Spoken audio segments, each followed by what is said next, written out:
हिंदू हृदय सम्राट शिवसेना प्रमुख वंदनीय बाळासाहेब ठाकरे यांच्या जयंतीनिमित्त आमदार महेंद्र थोरवे फाउंडेशन आणि रोटरी क्लब ऑफ बॉम्बे सिकोस्ट यांच्या संयुक्त विद्यमानं महाआरोग्य शिबिर रविवार दिनांक 21 जानेवारी 2024 रोजी सकाळी 9 ते दुपारी 2 वाजेपर्यंत सुरभी हॉल पोस्टी कर्जत येथे। अधिक माहिती आणि नोंदणीसाठी स्क्रीनवर दिलेल्या नंबरवर संपर्क करा। विरोधकांच्या लढतीत मतांची विभागणी होऊन राजकीय फायदा उचलत आमदार महेंद्र थोरवे वजिराची चाल चालणार का?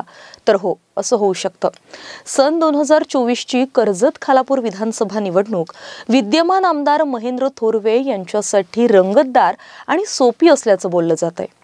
विधानसभेच्या या निवडणुकीत आमदार महेंद्र थोरवे यांच्या विरोधात परस्पर 3 उमेदवार आपलं नशीब आजमावणार असून आणखी काही उमेदवार देखील रिंगणात दिसणार आहेत।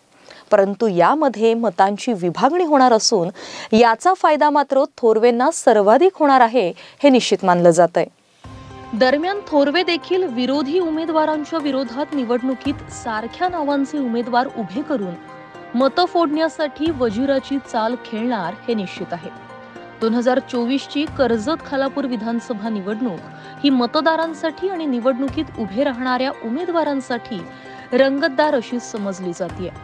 महायुतीकडून विद्यमान आमदार महेंद्र थोरवेंची उमेदवारी ही निश्चित समजली जाते, तर प्रतिस्पर्धी उमेदवार म्हणून महाआघाडीकडून ठाकरे शिवसेनेचे नितीन सावंत हे रिंगणात असणार आहेत। खरं तर एकाच शिवसेनेतील परंतु राजकीय स्थित्यंतर बदलल्यानंतर उद्भवलेली परिस्थिती यामुळे हे 2 उमेदवार आता समोरासमोर असणं अपेक्षित होतं। परंतु कर्जत खालापूर विधानसभा निवडणूक लढवण्यास युतीतील अजित पवार गटाच्या राष्ट्रवादीकडून सुधाकर घारे हे देखील इच्छुक असून मतदारसंघात मतदारांनी त्यांना कौल दिल्याचं बोललं जातंय। याशिवाय घारे यांचे थोरवे हे राजकारणात कट्टर विरोधक बनलेले दिसून आलेत। भाजपमध्ये गेलेले सुरेश लाड हे देखील आपलं अस्तित्व टिकवण्यासाठी रिंगणात उतरणार आहेत। शिवाय भाजप देखील आपलं नशीब आजमावण्यासाठी महेश बालदी उरण पॅटर्न राबवण्यासाठी लाड यांचं कार्ड पुढे करेल असं चित्र आहे।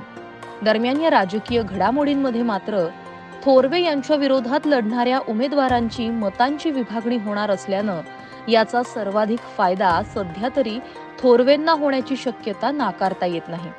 जेवढे विरोधक थोरवे यांना रिंगणात हरवण्यासाठी प्रयत्न करणार तेवढे स्वतःच मतांच्या विभागणीत अडकून पडणार आहेत। शिवाय आमदार महेंद्र थोरवे यांनी 2019च्या विधानसभा निवडणुकीत सुरेश लाड यांच्या विरोधात आखलेला डाव ते या निवडणुकीत सुद्धा आखण्याची शक्यता नाकारता येत नाही। 2019च्या विधानसभा निवडणुकीत थोरवे यांनी सुरेश लाड यांच्या मताची विभागणी करण्यासाठी त्यांच्या नावासारख्या नावाची व्यक्ती निवडणुकीत उतरवली होती। त्यावेळी दुरंगी लढत असल्यानं फार काही याचा परिणाम मतांवर जाणवला नसला तरी लाडांचा निवडणुकीत पराभव झाला होता। सध्या राजकीय परिस्थिती वेगळी आहे। थोरवे यांच्या विरोधात निवडणूक लढू पाहणाऱ्यांची संख्या आता जास्त आहे। त्यासोबत निवडणुकीत पक्षचिन्ह देखील कुणाकडे असेल हे महत्त्वाचं ठरणार आहे। भाजपनं केलेल्या फोडाफोडीच्या राजकारणात भाजप उमेदवाराशिवाय कोणाजवळ पक्षाचं अधिकृत चिन्ह असेल असं सध्या तरी सांगता येत नाही। त्यामुळे थोरवे यांनी 2019चा लाड यांच्या विरोधात वापरलेला फॉर्म्युला 2024 मध्ये याच 3 उमेदवारांच्या विरोधात वापरल्यास तो कदाचित प्रभावी ठरण्याची शक्यता नाकारता येत नाही। 400-500 मतं तरी या भुरट्या उमेदवारानं खाल्ली तरी याचा परिणाम विरोधकांच्या मतांवर होणार हे निश्चित आहे।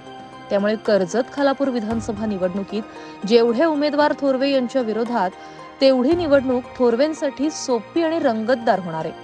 शिवाय राजकारणात थोरवे वजिराची चाल चालून विरोधकांना या राजकीय मैदानात चितपट करू शकतात। एकूणच या राजकीय खेळपटलावर कोणता घोडा कधी तिरपी चाल चालेल आणि राजाला मात देईल हे सांगता येत नाही। त्यामुळे राजा मारला गेला तर सारीपाठाचा डावच संपून जातो हेही विसरायला नको।